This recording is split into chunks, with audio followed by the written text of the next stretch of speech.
I'm Karen Cunningham, the Activity Officer on the National Lottery Heritage Funded Big Project, which we're currently delivering at the centre. The project has allowed us to restore the top floor of the centre, bringing it back into community use, and is enabling us to engage with the community to learn about the history and heritage of our centre, the neighbourhood of St David's, which is where we're located. On that note, tonight's speaker is the Research Coordinator for Devon Family History Society, who's been tracing her own family tree for many years, and we'll soon be hearing all about the resources we need to trace our ancestors back and to enable us to discover unique family stories within our communities. The talk will be in 2 parts and will last about 45 minutes. We'll be circulating the speaker's notes after the talk, so there's no need to make notes unless you want to. The presentation will be followed by a Q&A session. You can post questions using the chat function as we go, or use the raise hand function at the end to ask a question. And without further ado, I'd like to welcome our speaker, Sue Bond. Thank you. Sue's just bringing up her presentation now as we speak. Right, it's worked, that's okay. I'll just make the pictures smaller so I don't... That's it. Okay. Right. Well, thank you very much, first of all, for asking me to do this session. It is very weird. I've only done 1 presentation on Zoom so far, so this is the second, and it does feel very odd because I feel as if I'm just sitting at home talking to myself without any audience at all. I was asked to talk about starting your family history, so I apologise to those of you in the audience who've already done some or a lot of family history, but I hope you'll find something in the presentation that either you didn't know or you'd forgotten about, or that it just might stimulate you into looking again at some of the resources that we use. As Karen said, I'm the Research Coordinator for Devon Family History Society, and we'll talk a little bit more about the Society later on in the presentation. Whoops. Right, so when you're starting, first steps, the first thing you need to do is to write down what you already know. Sounds a bit obvious, but it will help you with developing your family tree. Start with yourself, names, birthdays, birthplace, where you've lived, anything that you know about your parents and grandparents, and if you have older relatives who are alive, or even brothers and sisters of much the same age, ask them too, because they may remember things that you don't. And it's also very useful if you know anybody who was alive in 1911 or 1939, and we'll come back to that later and I'll tell you why that's important. First of all, what have you got yourself that might be of use in your research? Have you got any old birth, marriage and death certificates hidden away in a metal box somewhere? Any baptism certificates or any family heirlooms which might have dates on or that you know the connections of? And I'm sure that all of you have got those dreaded photos that you've had for years and you have no idea who they are. Or if you do know who they are, look at the back, and if nobody has written on the back who they are, please do so, because you might know who they are, but the next generation probably won't. So that would be helpful if you can identify them. If you do have some old photographs, it's possible sometimes to date them roughly from the sort of the photograph, the actual format of the photograph, and also from the clothes that they're wearing. So what's the attraction of family history? And I think that one of the main attractions is there's so many facets to it that it can interest almost anybody. There will be some sort of aspect of family history that you'll probably get more drawn to. Most people, when they start, they want to know who their ancestors were, basically, and to draw up a family tree with names and dates. But you very soon find that you're looking at other things and expanding on this, the pure, when they were born, when they got married and when they died. Where did they live? And did they always live where you thought they did, or did they come from somewhere else? When and where were they born? Were they baptized? When and who did they marry? Did they marry somebody from the same area? Did they apparently marry somebody who came from a completely different part of the country? And if so, how did they meet? It's one of the most common questions that we get asked at Tree House, our research centre, is why did they move? People tend to think that in the sort of Victorian times and before, people didn't move very far, but actually they probably moved more than you think they did. And sometimes you can get people from Devon, for instance, who suddenly turn up in East Anglia. And you think, well, what? And they're just agricultural labourers. You think, why have they gone there? Very often, a lot of the very big landowners in those days owned land all over the country. And sometimes they went to work for the same landlord. But there may be all sorts of different reasons. And of course, there's a huge influx of people from the country into the cities in the Industrial Revolution. What did they do? There's some fascinating occupations. I've got a few here. For instance, you might have an ancestor who was an accator, a beamer, a clicker, a kempster, a rattle watch, or a viewer. Do you know what any of those are? I've got a clicker in my family, so I know that that's something to do with shoemaking. But there is a whole list of old occupations which you can find on the internet if you find in the census that your ancestor was doing something that you don't know what it was. What did they die of? Was there a gravestone or a will? I had an inquiry just today actually about gravestones. And of course, the vast majority of people didn't have a gravestone because you had to have a certain amount of money to be able to afford one. So you might find a burial for them, but you may not find a gravestone. As well as the old names for occupations, there's some great old diseases that if you send for death certificates, you might find some of these are more well known. Apoplexy is stroke, consumption, TB, lockjaw, tetanus, but there's some others like falling sickness. I'm not quite sure what that is. St. Anthony's fire, I have an ancestor that died of that, and that was in the 20th century actually. And something which I haven't looked up, I don't know what it is, called mormal. So there's all sorts of odd things that you might come across which might spark your curiosity. Now, where do you find this information? The census records are some of the most important records. We'll talk later about where you find these, but to talk about the censuses first of all, there were some censuses before 1841, but on the whole they haven't survived. Although in Devon we're a bit lucky because there are some that have survived from 1821. Some of the villages do have surviving 1821 censuses. But on the whole, they're available from 1841 to 1911.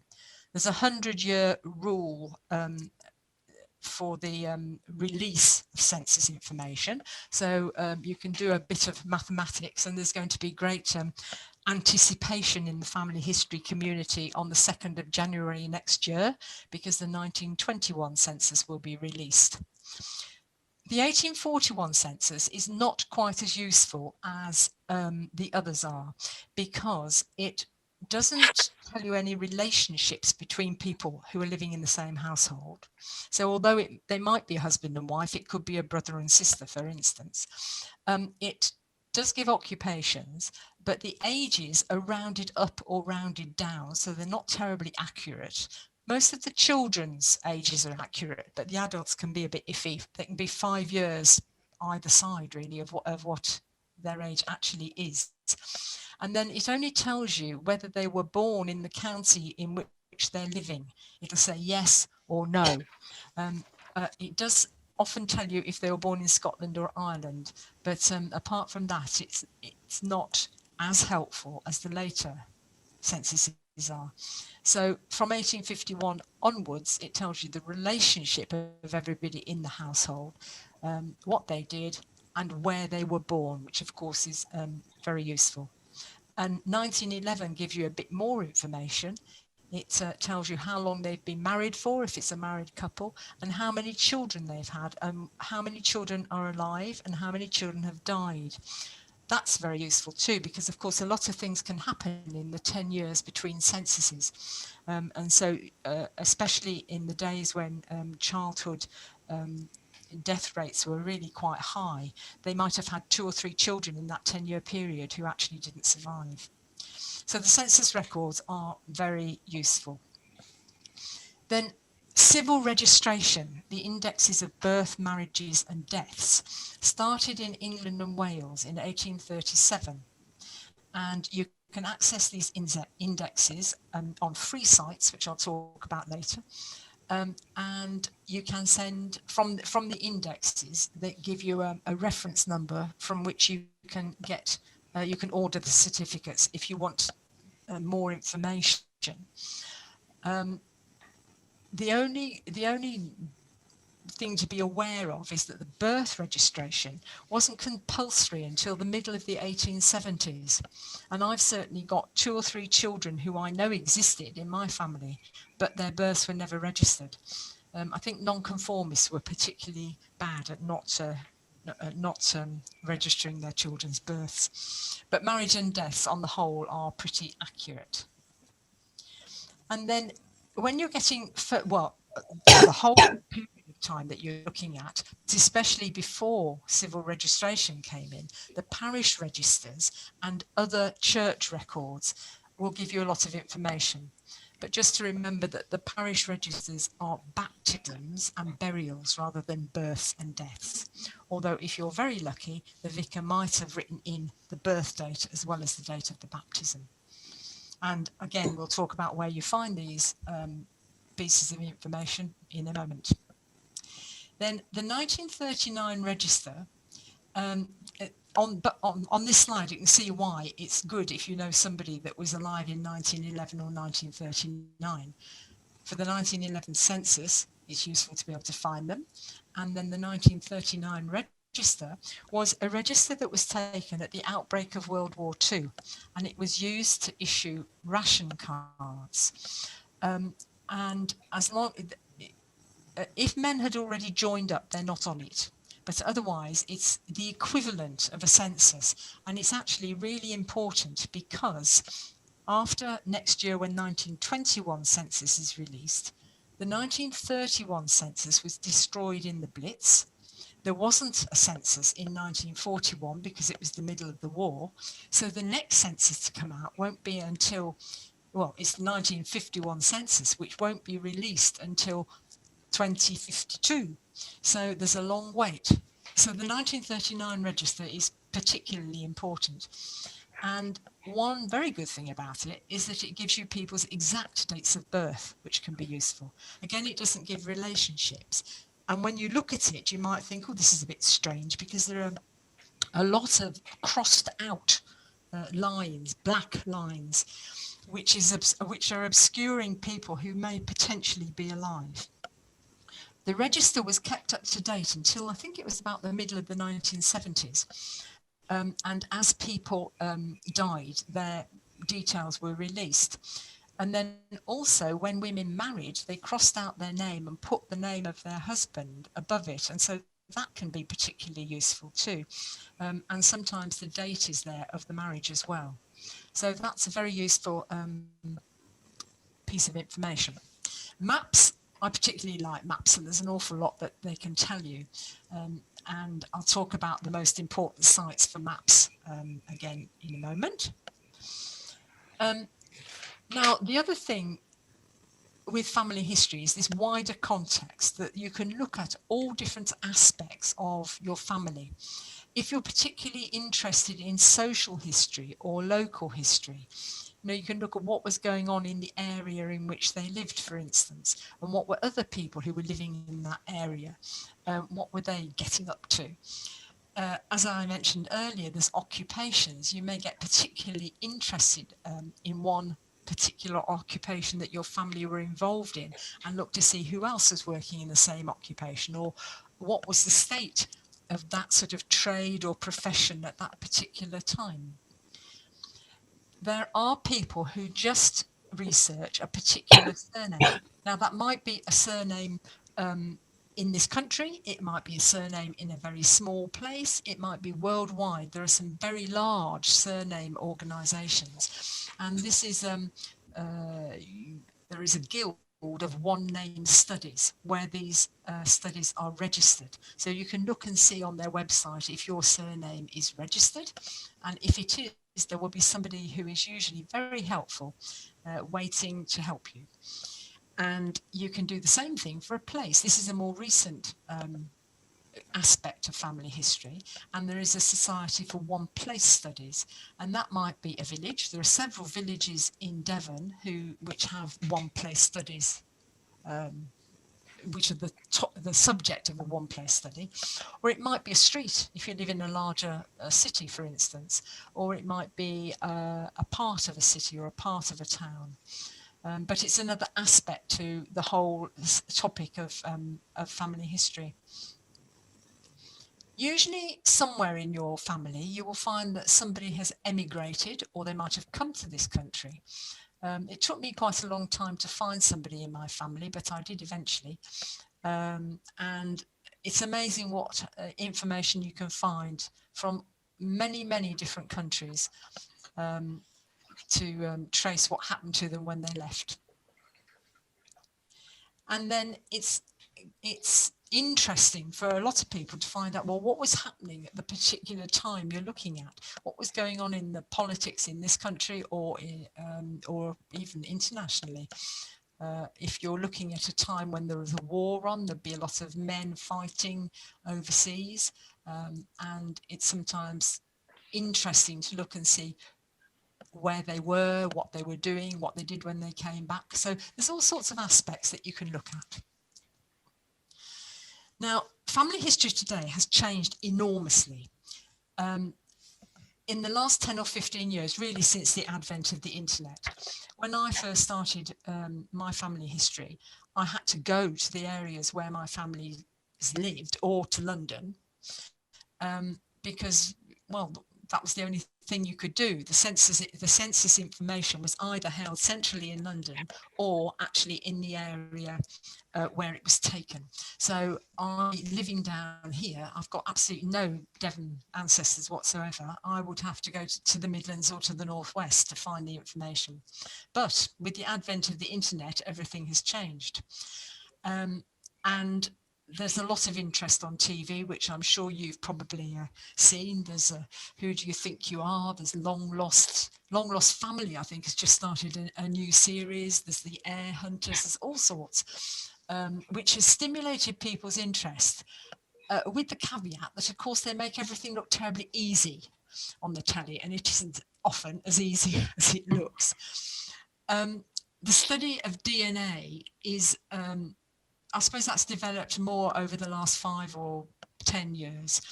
It's quite a complex topic. I think I've been to about 3 or 4 talks now and still not sure that I understand it completely. But it may be of help to some people in their research. Now, the county record offices and the National Archives were, of course, 2 of the places that you did go to before the internet came along, and they're still really important. And people tend to forget this because you can't do everything on the internet, especially when you get back a bit further. You'll be looking at records which haven't been digitized, and there is still a lot of parish registers that haven't been digitized. And of course, the other important thing really is that everything you read on the internet is not necessarily true. You really have to be sure. It's best to do your own research first, and then if you want to check it with something on the internet, that's fine. But don't start with the internet. Don't start with family trees that are on the internet, because a lot of them don't say where they got the information from, and you can get very easily sidetracked down the wrong track, if you like. Right, now, where do you find this information? Now, there are commercial sites, first of all. You will have all heard of Ancestry. They're advertised widely. One of the most frequent brick walls, if you like, seem to come about because people will come and say, I've looked on Ancestry and I can't find anything. Well, not everything is on Ancestry. The other large commercial site in this country is Find My Past. Now, it depends where you're looking for your ancestors, which of these is the best. Because what happened, or what is happening still, is that the county record officers do deals with the commercial sites to scan their original records. And it depends which county you're looking at, who they chose, if you like, to enter into a contract with. So, for instance, for Devon, they did the contract with Find My Past. So the Devon records are not on Ancestry; they're on Find My Past. Whereas my Midland records and Lancashire records are all on Ancestry. So you have to. I'll tell you where you can find that out on the next slide. But so you do have to know where to look for these things. But the commercial sites, they all have the census information, and they'll have birth, marriage and death indexes, although there are different places to look for those too. And they share some of the things, but some of them are very different. The Genealogist is a smaller commercial site, which is particularly good for nonconformist records and for tithe records. And then the British Newspaper Archive, which has a link with Find My Past, is a huge, it's the national newspaper archive. And I think I can't remember how many pages there are, but it's a very extensive archive, which is fascinating. Once you start looking, you can very easily get sidetracked, even if you're looking for one particular thing. As I say, Find My Past, you can search the newspaper archive, but the search engine is probably a bit better on the actual British Newspaper Archive. Now, in normal times, you could come to Treehouse, our research centre, and look at all of these. You can look at Ancestry in the library. Now, I don't know whether all of you know this, but at the moment, you can, with your Devon Library card, you can get access to Ancestry at home. You just have to log into your library account, and I think it's under online references or something like that. But if you look around, you can find it. And I know that it's in place until the end of March. It may be further. I think it depends on what happens with the lockdowns. But certainly at the moment, you can do that. So if you don't know about it, have a go and have a look. I don't know whether you can access Find My Past at the library. You can at the Heritage Centre. But I'm not sure. But all of these sites do have shorter term subscriptions. You don't have to subscribe for a whole year. And I know a lot of people say that they're very expensive. Well, they are quite expensive, but when you think that before they were in existence, I had to go up to Westmoreland. I had to stay a couple of nights or even more. I had to pay to get up there, pay to get back. And very soon, the 120 quid a year or whatever it is, doesn't seem too bad when you can sit at home and get information that took you days or even years to find in previous times. Now, the free sites, there's a lot of these, and there's more commercial sites as well, but I haven't got time to mention them all tonight. Now, FreeBMD and the GRO, which is the General Register Office, these are the sites you need for finding birth, marriage and death certificates. FreeBMD is a volunteer program which has been going for many, many years, and it has some advantages over the General Register Office. The GRO only put their own indexes on a couple of years ago. The advantages of the GRO is that all of them from 1837 onwards show the mother's maiden name, whereas FreeBMD, you only get that from 1911 onwards. And the GRO also shows the age when the person died, which FreeBMD only does from the 1880s, I think, something like that. So it's quite easy to send for what you thought was the right death certificate, only to find that when it came, it was a child and you were looking for somebody who was much, much older. So it's useful to use both of those together. I quite often look up, first of all, on FreeBMD, because you can search for a wider range of dates on FreeBMD. On the GRO, you can only search 2 years either side of a date. The GRO, you do have to register the first time you use it, but it's free and very useful. Genealogical is a site that covers the whole of the UK and depends on what county you're looking for, how much information there is. For Devon, there is a huge amount. I'll mention, I'm speaking about Devon because I'm from Devon Family History Society, but one of my pet, not pet hates, no, I get in a bit of a stew about, is that people see Devon Family History Society and think we're only interested in Devon. And that was the case when most family history societies were founded about 40 years ago or so. They're all, most of them, us included, are charities completely run by volunteers. And so people see Devon Family History Society, oh, that's no good because I'm not from Devon. But of course, now with the glories of the internet, we can search anywhere. So it doesn't matter where your family are from, we can help. And I know I belong to Devon Family History Society because I live here, but I also belong to a couple of societies where my ancestors came from. But if you have got Devon ancestors, then genealogical is a really helpful site because you can look at every parish and it gives you a lot of information about the records that exist, a little bit about the history and all sorts. Just have a look and see. It's a mine of information. Now, the online genealogical index, this is a chap. It's a completely, I think it's just the individual whose goal is to link sites together. So, for instance, if you're looking, say, for, I don't know, records in Kent, you can search by county, then you can search by the name of the town, and it will tell you where those records, what records are available online and where they are. So this is the place that you need to go to find out whether the county that you're interested in is on Ancestry or on Find My Past. So you'll know which one to have a look at. And sometimes it comes up with information that I never even knew existed. I've found a few things that I haven't found from other sources. So it's a very useful one to have a play around with.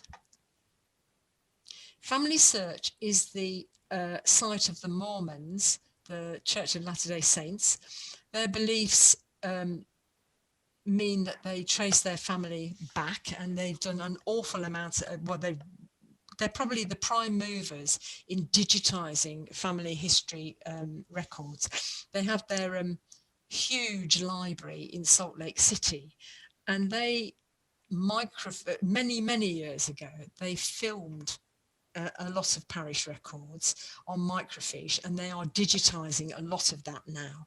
And they were actually the first people to put anything out in a digital format, and it wasn't that long ago. It was in the year 2000.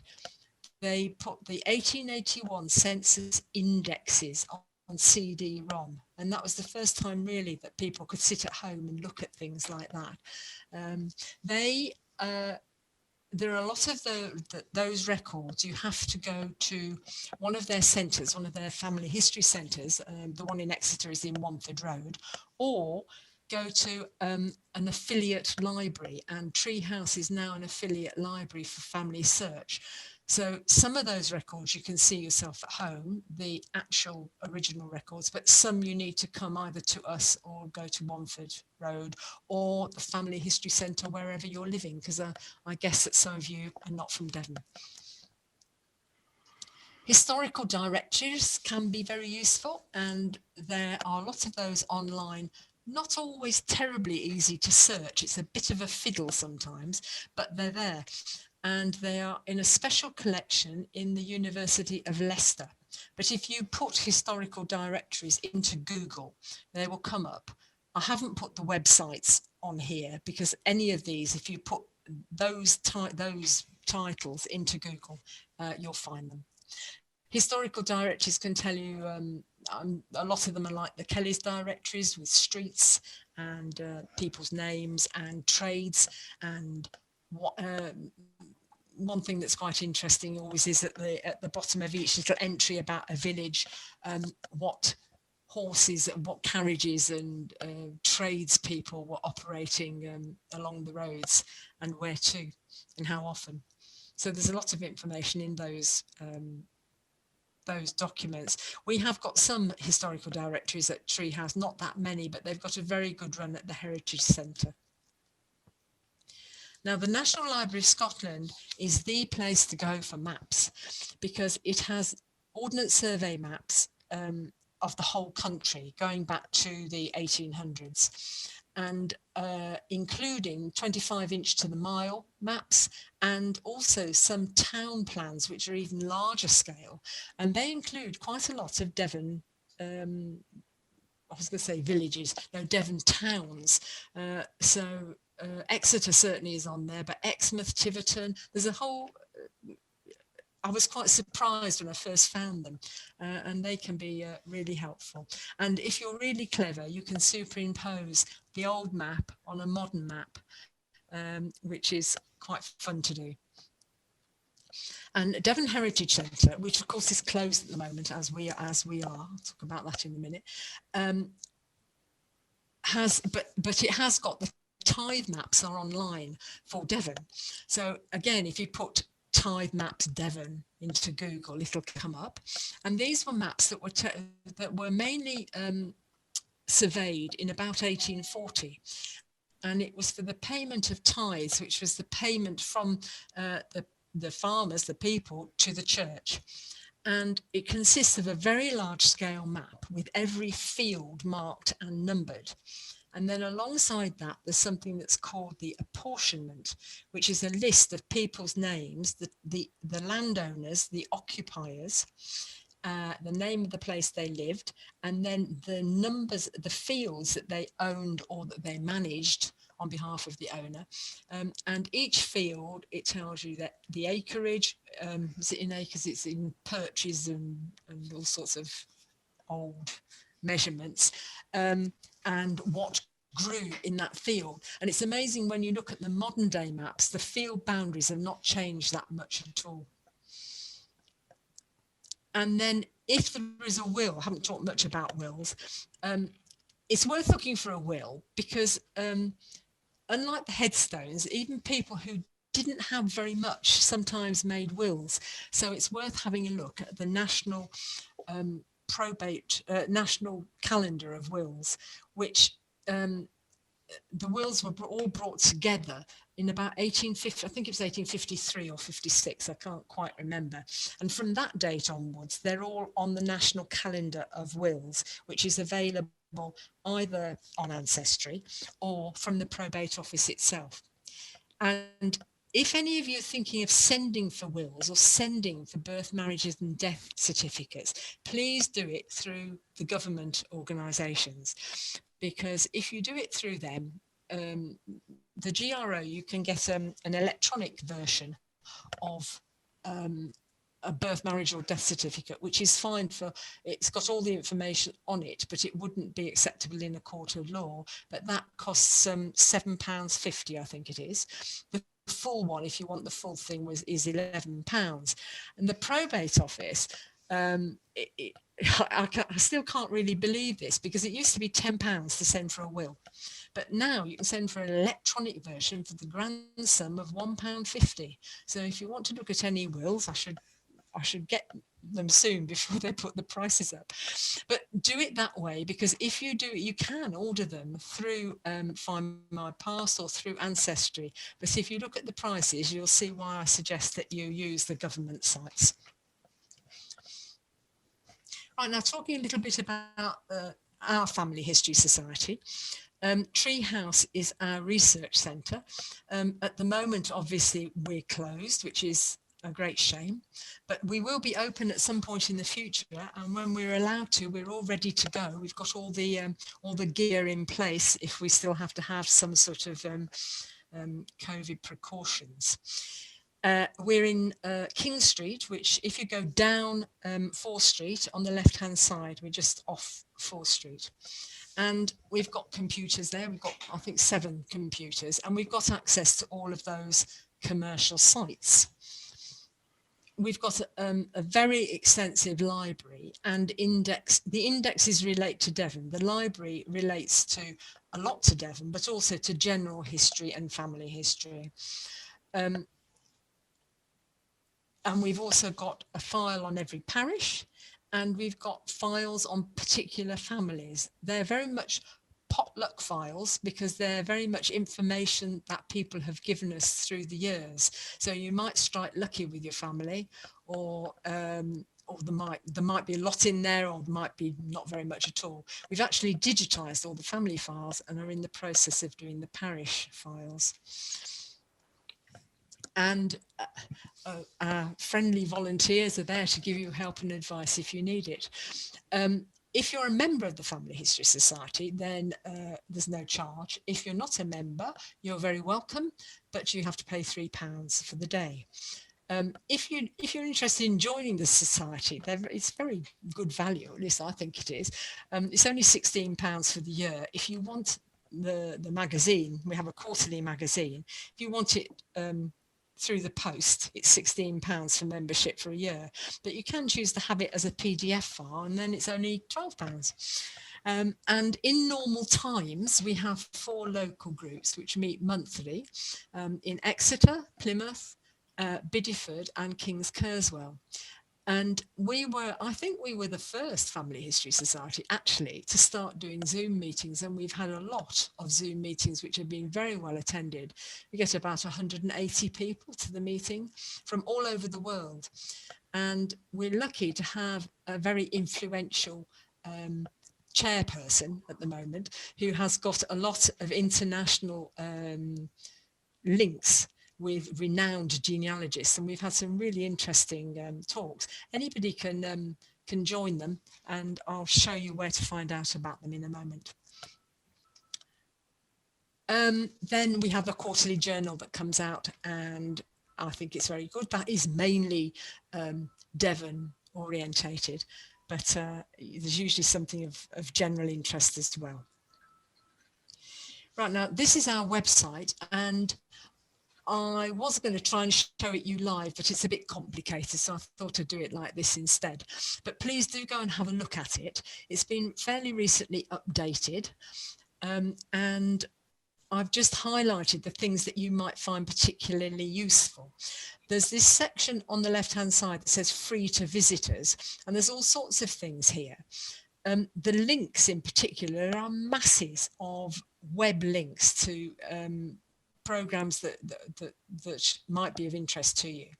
The tools, you can print out a pedigree chart if you want to start doing that. In the parish section, you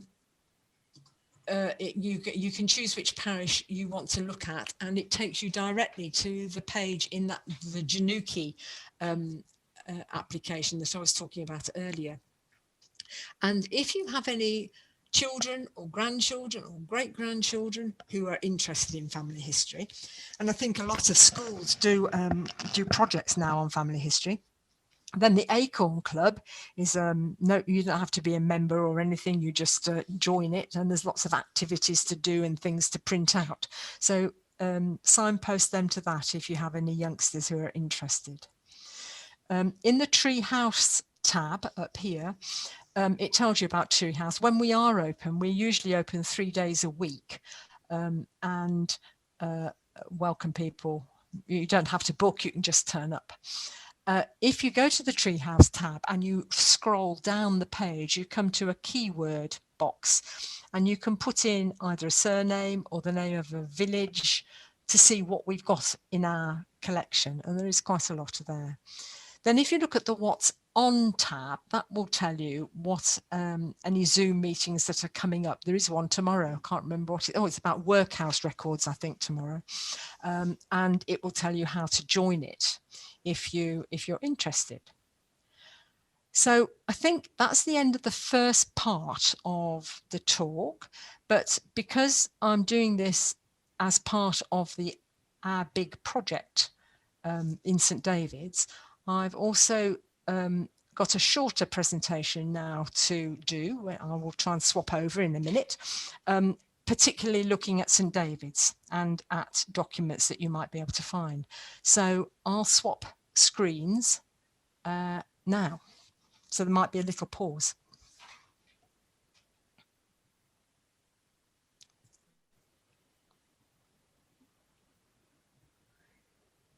Meanwhile, is there anybody? Oh, it's up very quickly, Sue.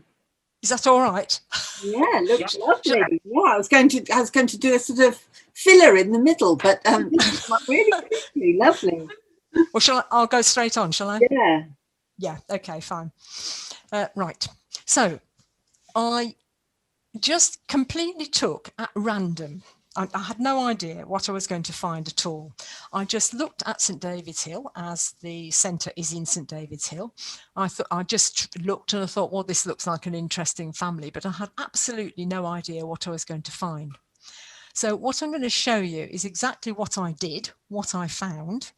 And it took me, I think it took me just over an hour. Now, because I'm used to looking at things, I probably got through it a bit quicker than you might, certainly when you start. But I was pleased that I chose a family which I was able to find something out about. So in the 1901 census, we find, I must try not to press my mouse because otherwise it goes there. At number 3, St David's Hill, Joseph J. Ball, and his wife Elizabeth Ann Ball, and they were born in about 1862 and 1867, he in Exeter and she in Dawlish. The ages in censuses are always a bit, can't be quite sure what's what, because it depends on where their birthday was, because Joseph could be nearly 40 or he could be just 39. So, it's near enough, but you might find it's not quite what you expect it to be. And he was a builder, an undertaker, and he employed people. So he was obviously doing quite well. And they had 2 children, Horace, which is quite an unusual first name, so that's useful, and Gertrude. And they were both born in Exeter. So the first thing I thought was, well, I want to try and find out when Joseph and Elizabeth got married. And what I thought was I would look for Horace's, now wait a minute, which should I do first? No, I know what I did first. First of all, I looked on FreeBMD and I thought, well, Horace is 8, so they probably got married before he was born, and it might have been between 1890 and 1901. But in fact, nothing came up when I did that. So I then thought, right, I'll look on the GRO indexes for Horace's birth registration, because that will tell me his mother's maiden name.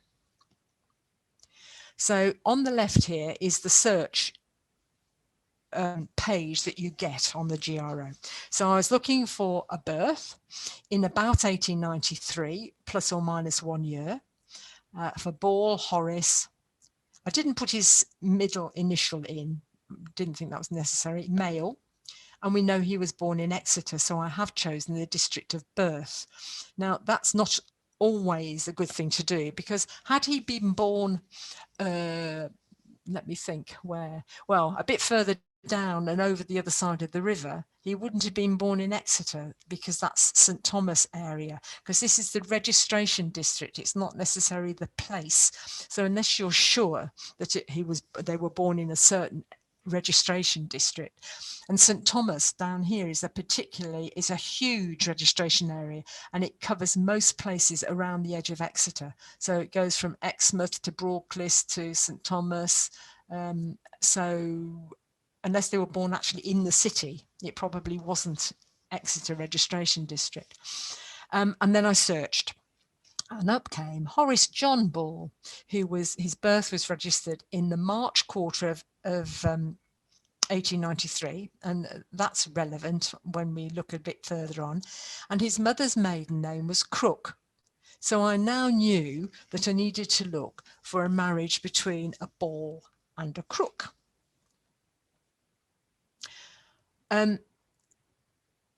Oh, this is where, yes, this is where I found also in the 1911 census, it tells you how long they've been married. So they'd been married for 24 years in 1911. So I knew that they had actually been married before 1890, which was where I was looking in the first place. And this one came up, and it was in the Newton Abbot registration district. Now, if you remember back to the census, I haven't got it on this one, but the previous one, Elizabeth Ann was born in Dawlish, and that's in the Newton Abbot registration district. So I was pretty sure, you know, that it was right. One thing just to say about FreeBMD, you get a page that looks like this. Now, it just so happens that Joseph John and Elizabeth Ann are together in this list, but they might not necessarily be, because this is just a list of the names that is on that particular page of their document. And you'll see further down the page, there's a Robert Rue and there's two women. Now there's a man missing, so he must be on the next page, but you don't know from this whether Robert Rue married Mary Brock Ferries or Emma Woodley. So you have to do a bit more investigation to do that. So sometimes if you're not sure of the couple, I mean, luckily we are, you do have to do a little bit more hunting around. And now knowing that they were married in Devon, I looked on Find My Past to see if I could find the marriage certificate. And here it is. So they were married on August the 21st, 1886 in Dawlish. And it gives you their full names, their ages, their state of bachelor and spinster. And at this point, Joseph John was a plasterer living in St. David's, and she was living in Dawlish. And it then gives you the father's names and occupations. And so now you can see that you can start to do the same as we've just done. You can start to do with John William Ball and with William Crook and go back another generation. So it sort of carries on. And it's always useful to look at the witnesses, because in this instance, a William Crook was a witness at the wedding. So it was either her father or possibly a brother. You'd have to find out a little bit more. You don't, quite often on marriage certificates, it will say deceased if the father is dead. But you can't take that as gospel, because sometimes they just didn't put it in, although he had died, and occasionally they put he was dead when he wasn't. So you need to check that out by some other means. So then I thought, well, what about the children? Were they baptized? And both Horace John and Gertrude were baptized in St. David's. And luckily, this vicar did write down the birth dates. And this shows what I was saying, well, partly what I was saying earlier, is that he was born in November 1892, but the birth wasn't registered until the beginning of 1893, because I think I'd forgotten how many weeks they had. I think they had 6 weeks to register the birth, something like that. The other interesting thing on baptisms is it usually gives where they lived. So we can see from this that in 1892, Joseph John and Elizabeth Ann were living in Dinham Road, and he was a builder.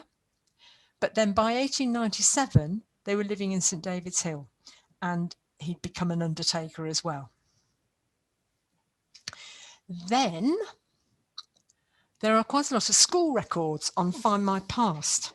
And here we can see that Horace Ball, whose birth date was the 29th of November 1892, which ties up with his baptism.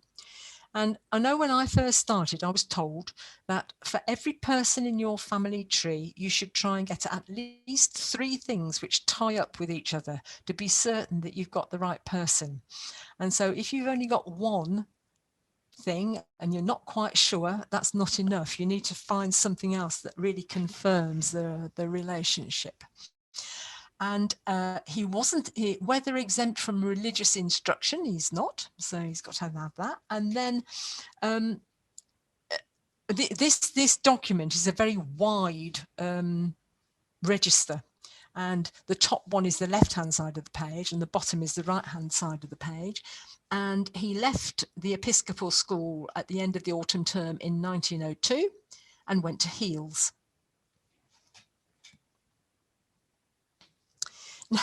Now I thought, well, I'll just look and see what else, if there was anything else I could find in the newspaper archive, and there is something. Don't ask me exactly what it is. It was a bit complicated, I think. You'd have to do a lot more looking to quite understand what was going on. But you can see that this is some sort of court case which involved Joseph Ball, builder, and Mary Taylor of Elm Grove Road, and it's something to do with use of the property. But if you were really interested, then you'd need to look a lot further to get the details. But this was in the Western Times in 1920, and you can find that either on Find My Past or in the British Newspaper Archive. There are trade directories on Ancestry for Exeter in these 3 years, and you can see that Joseph John Ball is right down the bottom here, living now in Mumby in Cowley Road. And as I say, the trade directories you can also get without paying at the University of Leicester. Electoral rolls can be very useful, and I don't think I realised that Exeter electoral rolls were on Ancestry, but they are. And in 1923, in Elm Grove Terrace, I can't see because something's blocking out the top of it. You can see that Joseph John was living at number 3 and his son Horace John was living at number 4. Now, Joseph John died in 1937. This is an extract from the National Calendar of Wills, and it shows that he died on the 16th of June, and he lived at 11 Elm Grove Road. So I think that probably ties up with this electoral roll, but either they've changed the name or the numbering, I think. And solicitors were the executors, and he left quite a substantial amount of money, £12,782, 17 shillings and 10pence in 1937, was getting on for, well, it wasn't far off £1 million. I think it was about 900,000 in today's money. So he was obviously doing quite well. Now, this bit I found just in the last day or two.